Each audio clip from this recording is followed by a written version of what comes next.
Welcome to Kuma English Listening Hub.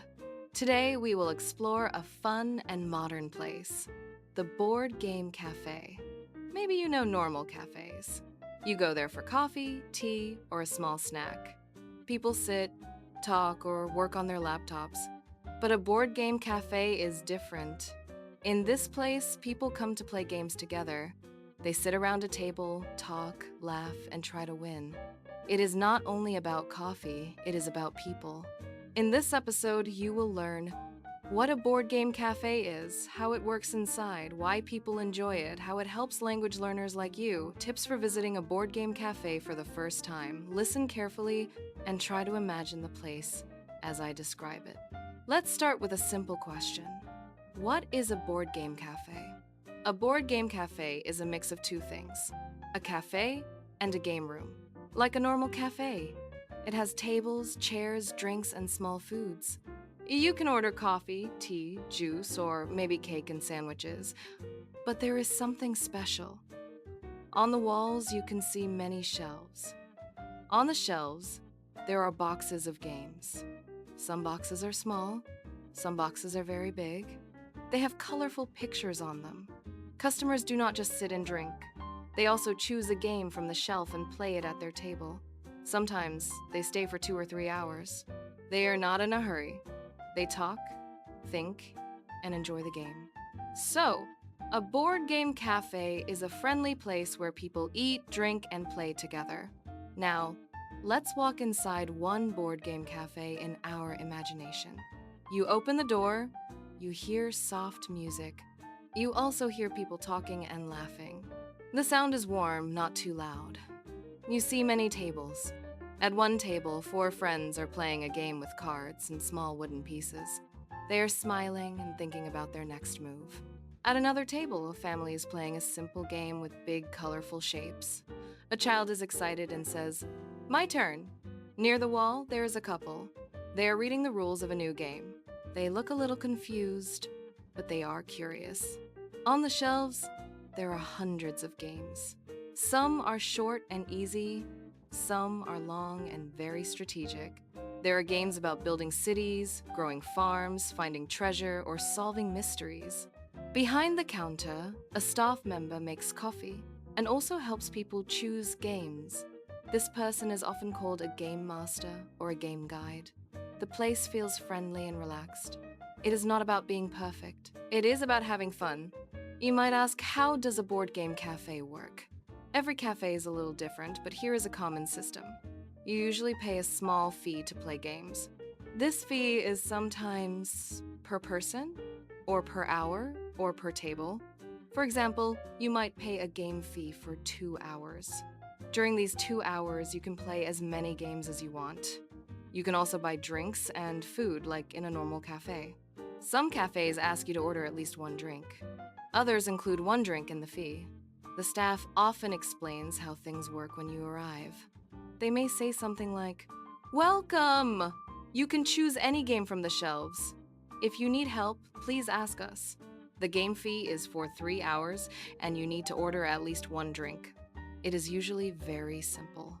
One special thing about board game cafes is the game library. A game library is the collection of all the games in the cafe. It is like a small museum of games, but you can touch everything. Some cafes have 50 games. Some have 300. Some big ones have more than 1,000 different games. There are many types of games. Party games, short, easy, and very fun in groups. For example, games where you draw pictures and others guess the word. Strategy games, longer and more serious. You must think a lot and plan your moves. Family games, simple rules, but still interesting for adults and children. Cooperative games, everyone plays together against the game. You win or lose as a team. The game library is usually organized by type or difficulty.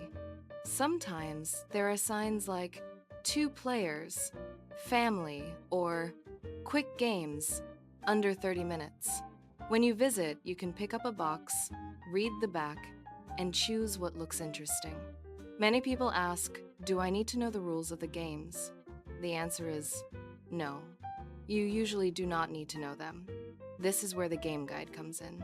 In many board game cafes, staff members are not only baristas, they are also game experts. They know how to play many games. If you say, "This is my first time," they often smile and help you. They might ask a few questions. Are you a group of friends or a family? How many players? Do you want a quick game or a long game? Do you like something simple or something more complex? Then they bring 1 or 2 game boxes to your table. They explain the basic rules in a simple way. They may even play the first round with you. This help is very important. It makes the place friendly for beginners. You do not need to be a game expert. You only need to be curious and open to trying something new.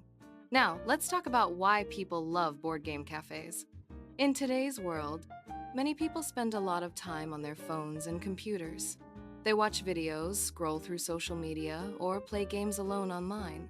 A board game cafe is different. It brings people back to the table. Here, you look at the people in front of you. You talk, joke, and think together. You use your hands to move pieces on the board. You watch other people's faces and listen to their ideas. It is a social experience. Many people say that board game cafes help them make new friends, spend better time with family, relax after work or school, use their brain in a fun way. In a board game, everyone follows the same rules. Anyone can win. It does not matter where you are from, how old you are, or what job you have. At the table, you are just players. Board game cafes are also great for language learners. If you are learning English, visiting a board game cafe can be very useful. Why? First, many games use simple, everyday language. You will see words like draw, discard, move, build, trade, guess, and score. You will hear these words again and again, so they become natural. Second, games make people talk. You must explain your ideas, ask questions, and react to other players. For example, you might say, "Wait, whose turn is it now? Can I see the card again? I think your plan is better. Let's work together this round." These are real, useful sentences. Third, games are fun. When you enjoy yourself, it is easier to speak a foreign language. You feel less shy because the focus is on the game, not on you. Some language schools even bring students to board game cafes for practice. It is a natural way to speak more. You may wonder, what kind of people go to board game cafes? The answer is many different kinds. You might see students who want a cheap, fun night out, office workers who come after work, couples on a relaxed date, families with children on a weekend, tourists who are curious about local board games. You do not need to be a gamer to enjoy a board game cafe. Even if you only know very simple games like Uno or Jenga, you can still have a good time. Some people come regularly. They have board game nights once a week with friends. Others visit only sometimes, maybe on a rainy day or on a birthday. The important thing is the feeling. People come to be together, not just to look at a screen. Let's talk about how board game cafes started. Board games themselves are very old. People have played games with boards and pieces for thousands of years. Games like chess and backgammon are examples. But the modern board game cafe is much newer. Around the 1992s and 2000s, more and more modern board games became popular, especially in Europe and North America. Games like Catan, Carcassonne, and Ticket to Ride showed that board games could be smart and fun for adults, not only for children.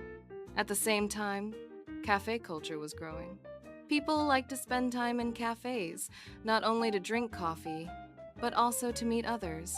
Some people had a simple idea. Why not put these two things together? They opened the first board game cafes as small local places. At first, they were a bit unusual, but many visitors loved them. The idea spread to other cities and other countries. Today, you can find board game cafes in many parts of the world, in big cities and sometimes even in smaller towns. Now, imagine you want to visit a board game cafe for the first time. How can you prepare? Here are some easy tips. Tip 1. Check the rules of the cafe. Look at the cafe's website or social media. Check the opening hours and if you need a reservation. Some popular cafes are full on Friday or Saturday nights. Also, see how the game fee works and if there is a time limit. Tip 2. Go with a small group. Board games are usually better with 2 to 5 people. If you are alone, do not worry. Some cafes have open tables where you can join other players. But if you can, invite 1 or 2 friends. Tip 3. Start with simple games. Do not choose the biggest box on the shelf for your first time. Ask the staff for an easy, short game. After you finish 1 or 2 simple games, you can try something a little more complex. Tip 4. Do not be afraid to ask if you cannot understand the rules, ask again. Staff in board game cafes are usually patient. They want you to enjoy the game. You can say things like, "Sorry, can you explain this part again? Is there a simpler game, maybe under 30 minutes?" Tip 5.